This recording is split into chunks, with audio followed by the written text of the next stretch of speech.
All right, everybody. I want to give you guys an update on what is going on in the Ukraine-Russia tension situation. We had some interesting stuff happen today. First of all, Putin said explicitly that Russia was considering Ukraine's separatists in Ukraine to be considered independent. So essentially, there is a region of eastern Ukraine around Donetsk that is under contention. So there's a group of pro-Russian rebels within Ukraine that want to separate and or join Russia. And then there is a group of Ukrainian nationalists who appreciate being part of Ukraine and don't want to leave, don't want to be absorbed into Russia. So essentially what Putin has said today is that, hey, we like the pro-Russian rebels. We think that, it's worth considering that they should be independent. And of course, this is really a ruse because, he doesn't really want them to be independent. He wants to either absorb them into Russia or to make them puppet states, sort of like Belarus is currently. So what he said today was, there are two regions, Donetsk and Lugansk. I'm not sure if I'm pronouncing those right, which made an appeal to Putin to recognize them. Of course they're going to make an appeal to him. They work closely together. Russia has been supporting them this entire time. So it's just kind of theatrics at this point. Really, what Putin is doing is he's setting up a stage for being able to move troops into these regions and claim that he's not invading, because he can say, hey, I'm not invading anywhere. These areas already were independent, and I'm just coming to help them maintain their independence.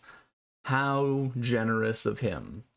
That's what he's doing. He's just creating a facade that will allow him to do something that he already wants to do. So now let's take a look real quick.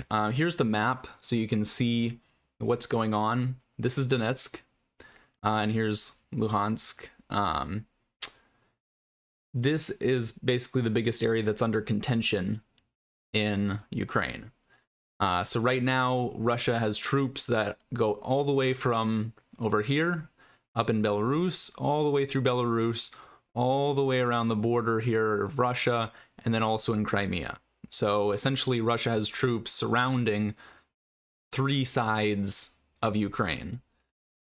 And today, also, another thing that happened is the Belarusian president said that after the Russian war games, or not war games, but drills have ended, that, hey, Russia troops, they're going to stay right here. They're going to stay right in Belarus, which will allow Russia to just maintain pressure, maintain their troops surrounding Ukraine for an indefinite period of time until they get what they want. So let's go here. This is a release by the Institute of the Study of War. They do pretty in-depth analysis of foreign policy situations around the globe. They have a lot of on-the-ground information that they use to put together these reports. This was a report they put out yesterday saying the Kremlin has deployed sufficient military forces and set informational conditions to conduct offensive operations, including limited incursions into unoccupied Ukraine, comprehensive air and missile campaign, and large-scale mechanized drives on Kiev. It'll be very interesting to see if Russia actually does go into Kiev, because as of right now, so far they've sort of set the stage to say, hey, there's these two independent subregions that, we're thinking that they're independent. We're going to claim that at least. And so we can invade, without actually invading. And Kiev is not in those areas. So if Russia actually did any sort of attack against Kiev, they would have to either claim that they were defending the independent regions. They could say that, hey, Kiev and the, Ukraine at large was going to try to prevent these two regions from, claiming their independence. So we had to strike Kiev. It's possible they could do that. But it does, raise the escalation risk of, a larger conflict. And I think right now, ideally Putin wants to just sort of take these regions and then, that'll be all for now. That's my best guess, because I mean, you look at like what he did in Crimea in 2014. He didn't try to seize all of Ukraine. He seized a portion, and then he was good. And then now he's seizing another portion. He doesn't need to seize everything at once. Basically, what he wants to do is just take bits and pieces, while all the time maintaining the illusion that he is, just doing, the up and up path. He's just taking back areas that already wanted to be Russia. Let's go to look at this, which is a Russian, or sorry, not a Russian, this is a Ukrainian news channel. Let me switch over the audio for a moment.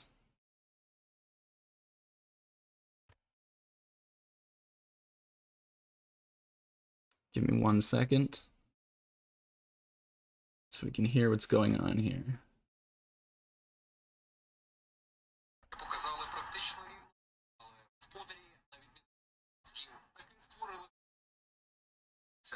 So this just gives a little bit of insight into what the news coverage is like in Ukraine, how much they're focused on what's going on with Russia and how much they're focused on other things. So far this morning, they have been talking about Russia a lot. It looks like at the moment they're talking about soccer.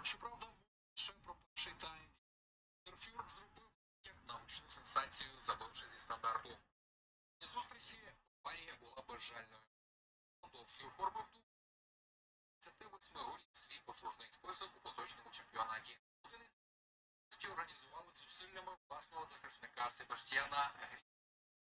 Зробну крапку у матчі поставив Ерік Максим Шупомотін. 4 лідера Бундесліги.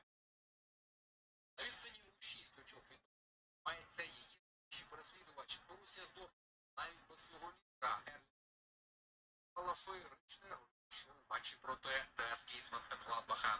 У воротах жеребців побувало 6 голів з відповіді, а більш як півсправи зробив господарів Марко Ройс. До 2 м'ячів вожак Борусії додав результативні передачі вкотре до віку. Це 2 футбольне життя лише починається.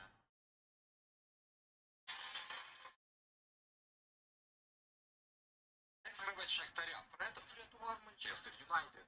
Кріштіану Роналду не зміг забити крайній 10-й м'яч в цьому сезоні. Це червоні після першого тайму здобули 2 голи. Значилися Маквайр і Фернандеш. Та на старті другого тайму Манчестер Юнайтед примусився за 58 секунд пустити від Родріго. Ківником гостей став Фред. Екс-гірнику залишилося всього 3 після виходу, щоб забити м'яч. Крапку ж поставив юний Еланга у кінці гри. За цій перемозі Манчестер Юнайтед відірвався від Вестхема з Андрієм Ярмолом на 4 бали у боротьбі за місце в зоні Ліги Чемпіонів.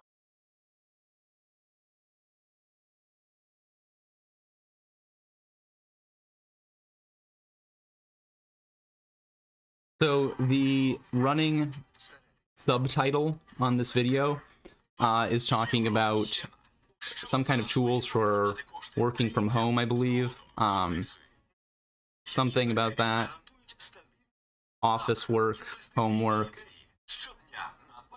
Okay, now it's changed. Now it is talking about pro-Russian militants.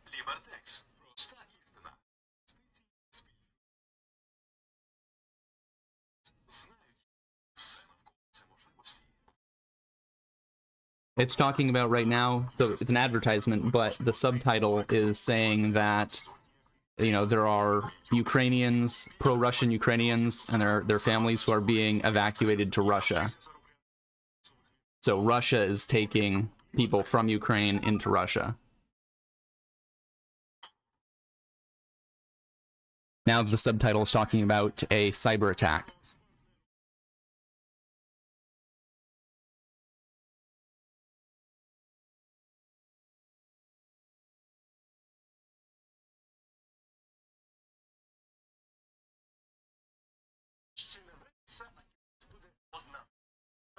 Спеціалізована цінна суду одну з найбільших справ, які з моменту створення антикорупційної Сергій, чесно політики.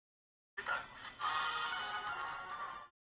Отже, йдеться про справу, де депутатичного та попередніх скликань смерть за кількістю готівки. 7 лютого цього 22 скерували до суду справу за обвинуваченням у заволодінні 93 мільйонами 280 тисячами гривень державної залізниці. Слідство вважає, що депутат разом ще з 8 особами-співучасниками організував схему. Alright, so this is talking about some sort of court case unrelated to the Russia-Ukraine conflict.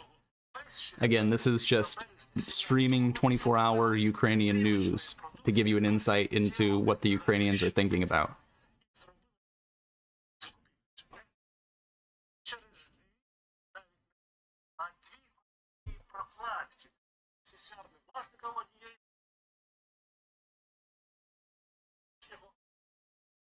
Попереднього скликання слав 93 і склала суму збитків. Слідство з'ясувало, що незаконно кошти учасники схеми розподілили між собою. Отже, ключова фігура в схемі – це депутат Ярослав Дубневич, обранець 3 скликань Верховної Ради. Мав відношення щонайменше до 4 політичних сил. The subtitle on this is talking about Luhansk and some sort of police situation in Luhansk.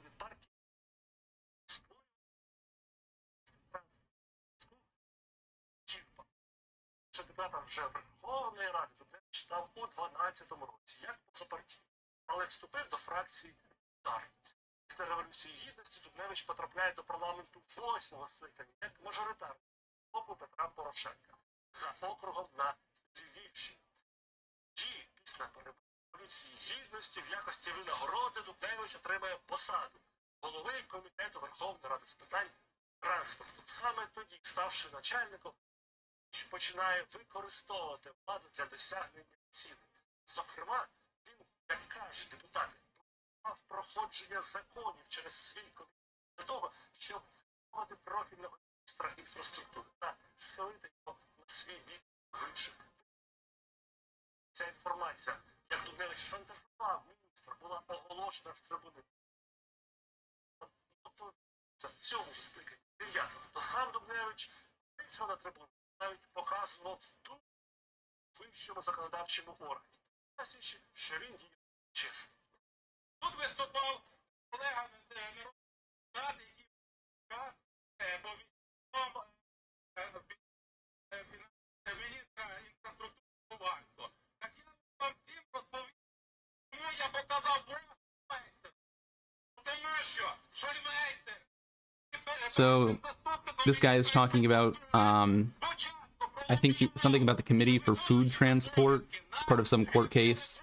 Again, I don't think it's related in any way to the Ukraine-Russia situation, but it's getting airtime. So, you know, the Ukrainian media is not completely obsessed with the Ukraine-Russia situation, at least yet.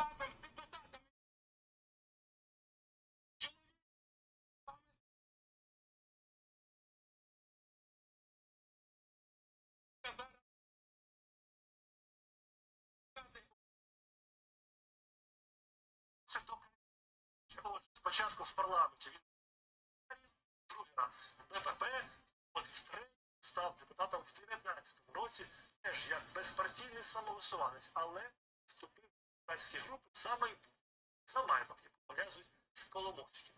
У депутатство Ярослав Дубневич разом з братом займався... Okay, so the subtitle now on this is going back to talk about Russia and talking about Putin supporting pro-Russia militants and an explosion of pro-Russia militants. I'm not sure if explosion is exactly the right translation. I'm not sure if it's talking about an actual explosion or if it's talking about an increase in the number of pro-Russian militants.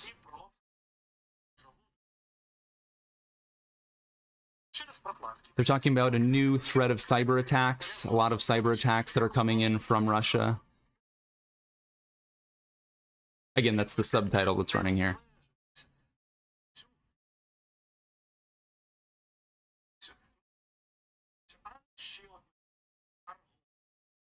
Після проходження через дві фірми, це зрештою філії залізниці, центр забезпечення виробництва. 100 мільйонів в 16 та 17 роках. The bottom subtitle is talking about airline flights from France to Ukraine. Оцю здобич 93 учасники з собою. Гривень забрала фірма Арго для себе, а також для заступника Центру забезпечення виробництва Едуарда Пушкаренка, який компанії «Залізниця» і забезпечував весь цей схематоз. А от головну частину цього навару 89 вчилися для Дубневича, який перерахував кошти на підприємство з ознаками фіктивності, стверджує НАБУ. Почала діяти в 2015 році. Дубневич почувався повністю безкарно. В 2016 році цей контракт вирішили пролонгувати через закупівлю посередника. Але історія вже починає цікавитися НАБУ, яке веде агентів та прослуховує їх. Okay, so the bottom subtitle is now speculating that the contingent of Russian troops in Belarus is not sufficient to take Kiev. Interesting idea. I mean, Russia doesn't just have troops in Belarus, though. It has troops that are actually surrounding 3 sides of Ukraine. So if they first occupied the contested regions that are looking for independence and then attacked Kiev from the north and from the east, you know, that could be a strategy.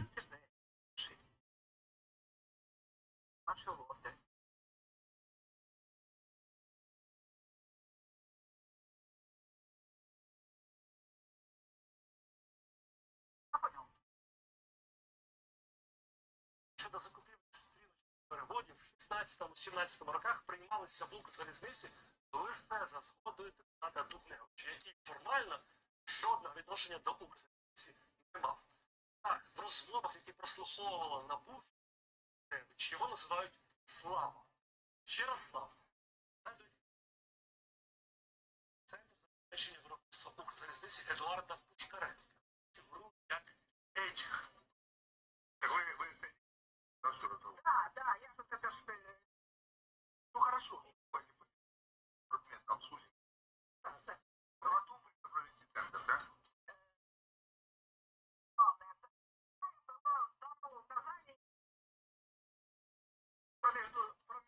Так, что потом сказал?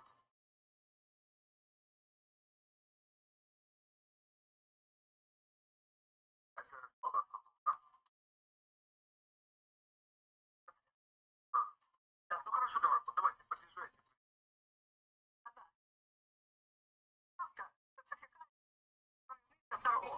Вот он полчасика ехал. Ага, вот.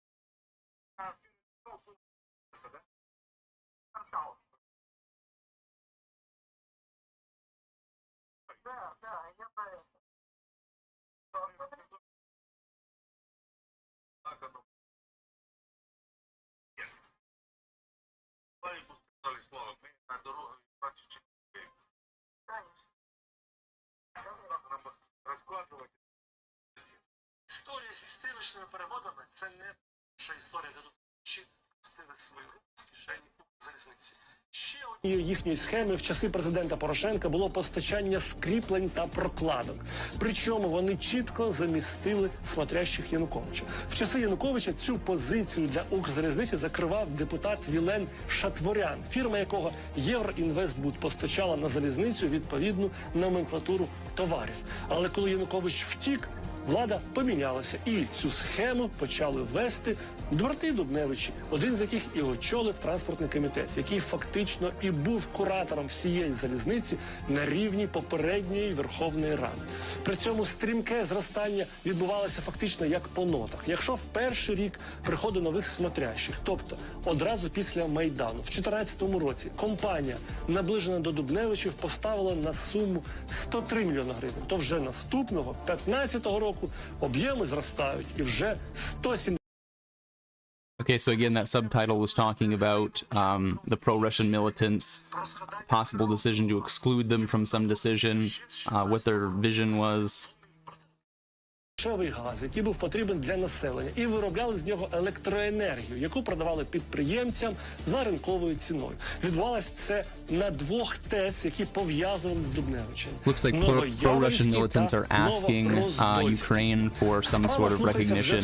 I'm not sure if this is just reiterating that they were requesting independence or some sort of other І request. зупинити такі схеми розкрадань в Україні можна тільки створивши прецеденти покарання. Посадки, посадки і ще раз посадки. А передача справи Дубневича по стрілочним переводам до суду може стати першою такою ластівкою щодо чинного депутата цього парламенту. З вами був Сергій Лещенко. До зустрічі. Надійні грошові перекази в Україну TransferGo.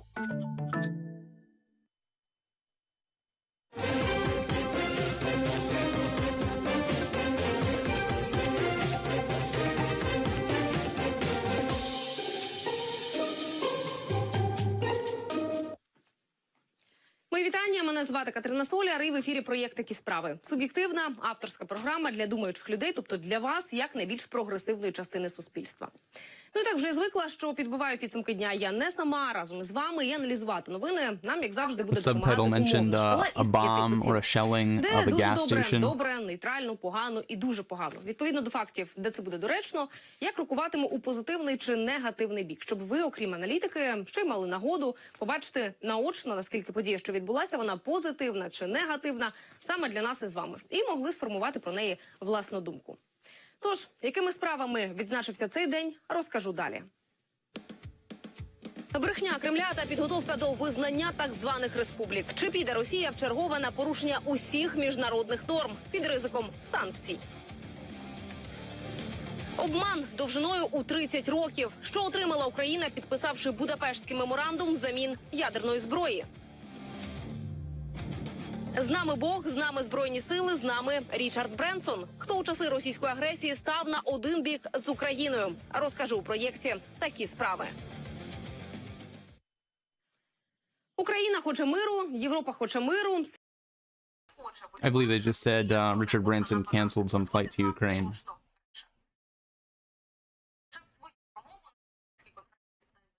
З них же розпочну, що саме присвячена більша частина цього ефіру. Почалася ця брехня. Apparently Budapest is guaranteeing some sort of food to Ukraine. Not sure if that's a normal commercial agreement or if that's some sort of aid. 30 років і назва її The Budapest Memorandum, if you want to look into it more.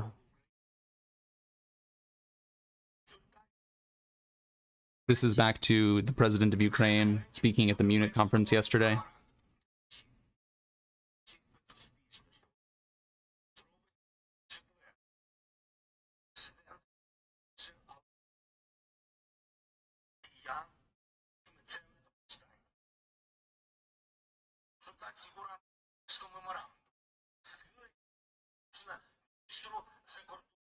Якщо вони знову не це або цей результат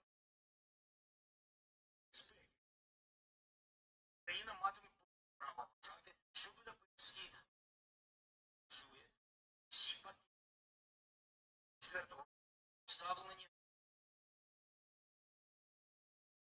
Про що мова у 91-му році, в момент здобуття незалежності України, займала 3-ю сходинку, йшлося про ядерний арсенал. Ми були 3 у світі. У нас на озброєнні були тактичні та стратегічні балістичні ракети, бомбардувальники зброї, і все це було знищено після підписання Будапештського меморандуму. Обмін на слово. Слово на папері. Слово США, Росії і Британії, пізніше до них приєдналася Франція. Слово це було гарантія реальної цілісності. Я тепер кажу, що брехня довжиною 30 років, бо як тепер з'ясувалося, Будапештський меморандум не зовсім до того.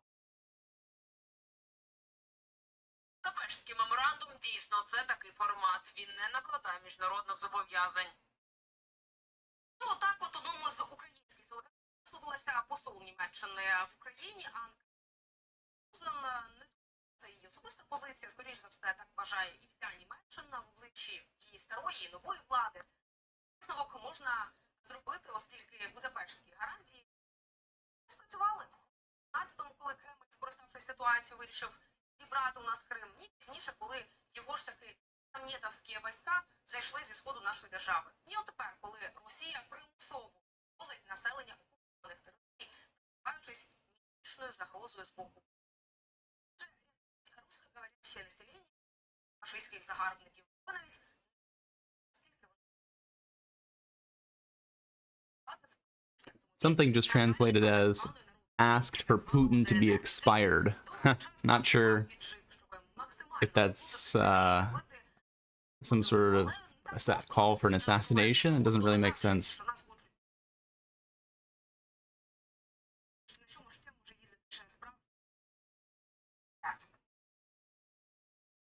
Смотрите, автомобиль, это был, судя по всему, УАЗик.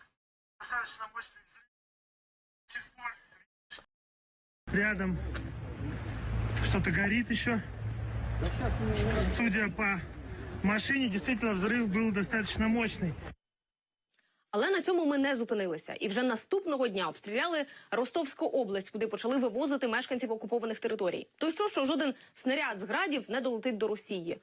Людині он протез відірвало. Це чи не доказ злочинів України? Якщо ви і у це не вірите, то от вам, будь ласка, відео обстріляного сараю у сенсі прикордонного пункту ФСБ.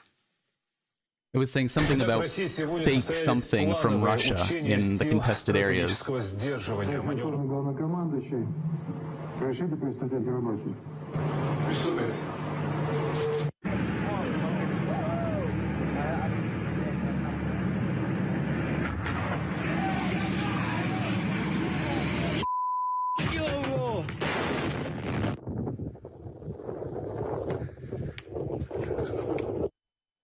Упс, то це що ж виходить, що вони самі невдобно вийшло, правда? Що фільми знімати не вміють, що провокації. Виклали звернення своїх маріонеток, а виявилося, що ті так старалися, що заздалегідь підготували своє евакуаційне відео. Аналіз метаданих відеофайлу, здійснений кіберполом, чітко підтверджує дату його створення – 16.02, тобто за кілька днів до загострення. Але He's talking about Russia fakes of something and Russia aggression. Бойовики паної ЛНР знайшли покинутий автопас на сотнями кілограмів вибухівки. Стояв він евакуації Луганська, але вони його часто... Police in Lugansk saying something about importance of getting out. Russia aggression in the Donbassy area.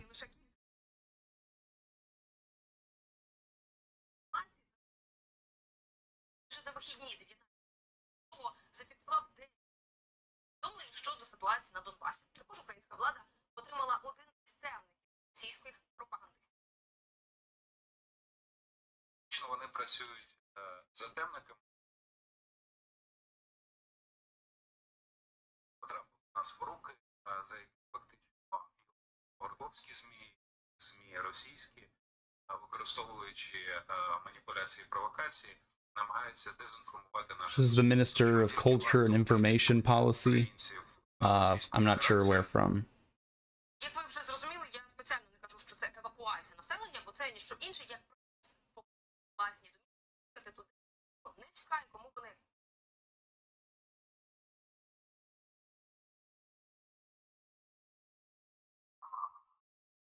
So I think right now they're talking about the way that women and children are being evacuated into Russia by some of the pro-Russia rebels in Ukraine. Ми взрослі люди. Пор вірю в чудо. Ті, хто вирішив залишитися, опинилися у іншій пастці. Через закритий Росією кордон вони у ізоляції. У меня там семья осталась. Я чужих людей сюда повез, а мне... Я буду тут сударанить республики. Ну, якщо молодь... That quote was, I have a family left here, strangers took me, something like that.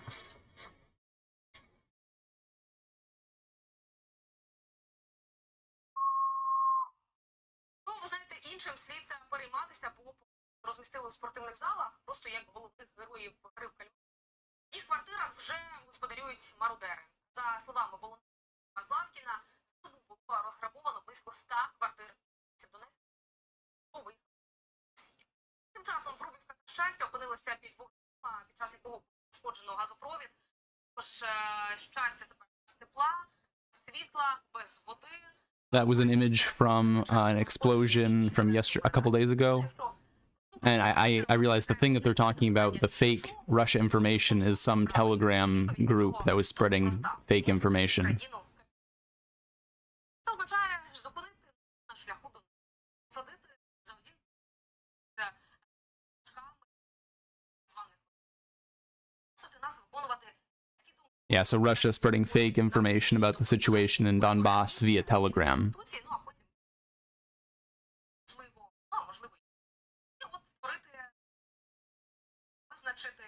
Визнати так звані республіки. Що схилити Україну поступу це щось із світу фантастики, то от до визнання республік, здається, залишилося вже кілька маленьких шилін, це так звані ватажки так званих НР і ЛНР, сьогодні вже звернулися із цим проханням до Путіна, який на цей день скликав позачергове засідання Радбезу РФ, щоб ще раз питати у своїх посіпак. Я послухала, коротко переказую. Лавров каже, на поступки не. Козак, це той, який є політичним радником Путіна у рамках нормандського формату, каже, дуже складно все там є. Україна не хоче брати на себе відповідальність за Донбас, тож нічого Росії не залишається, як брати відповідальність за окуповані території себе. Ці так звані яструби Путіна... So they're talking about Putin saying that he's there to defend the call of the Republic, something like that. I think he means the two areas that are contested and want to be independent.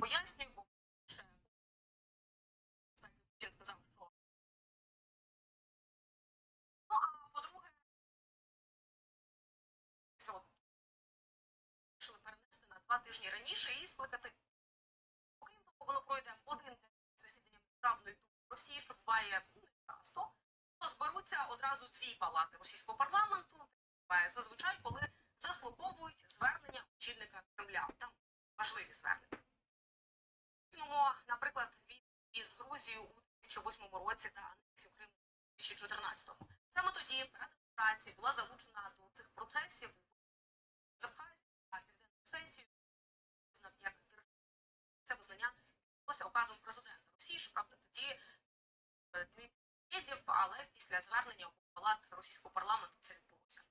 У 2014 році президент Путін визнав незалежність Криму, після чого законом до Росії, і з цього приводу також виступив перед федеральними зборами, але до того, в березні 2014 року саме Рада Федерації формально дозволила Путіну використовувати російські війська на території України.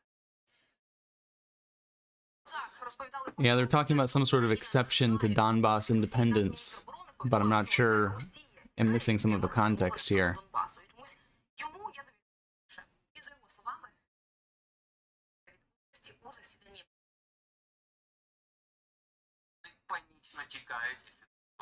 This is the Minister of Defense of Ukraine.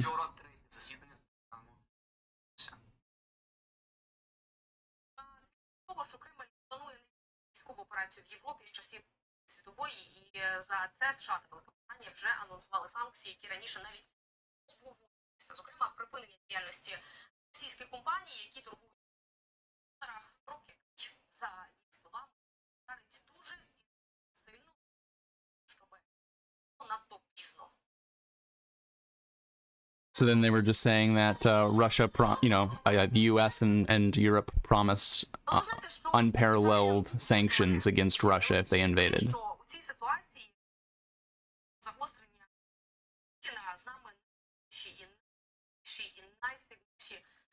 Я маю на увазі, наприклад, британського мільярда Річарда Бренсона, який закликав бізнесу єднатися та відстояти суверенітет України на фоні загрози вторгнення Росії.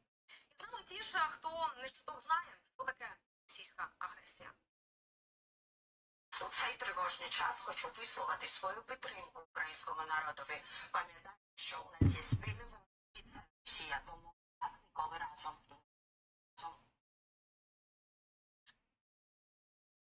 Okay, so it looks like, again, that's probably about all of the news that we're probably going to see from this.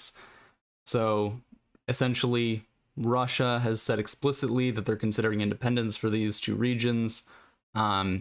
Ukraine thinks there's a potential for them to invade Kiev, but they're questioning whether they have enough troops in Belarus. That may not matter if Russia first invades into the areas that are claiming independence. And again, the reason Russia would want to do that is to try to claim that they're not actually invading, they're just there to support these regions. But again, although the situation seems dire, the Ukrainian news is covering other stories in addition to this. So, you know, it's a bit... It is strange. It seems like I would expect more coverage, a larger percentage of the coverage from the Ukrainian media to be around this Russia issue, but it's not. And I am genuinely curious, you know, if that is sort of just they've become desensitized over time, or if they actually think it's a lower risk than the international community seems to think. It certainly seems high risk looking in from the outside. Yeah, that subtitle again is talking about cyber attacks, but clearly here we have, you know, advertisements and, you know, non-critical coverage. So I will continue to watch the situation, and I'll let you guys know if I find anything else that seems worthy of coverage. Thanks for watching, guys.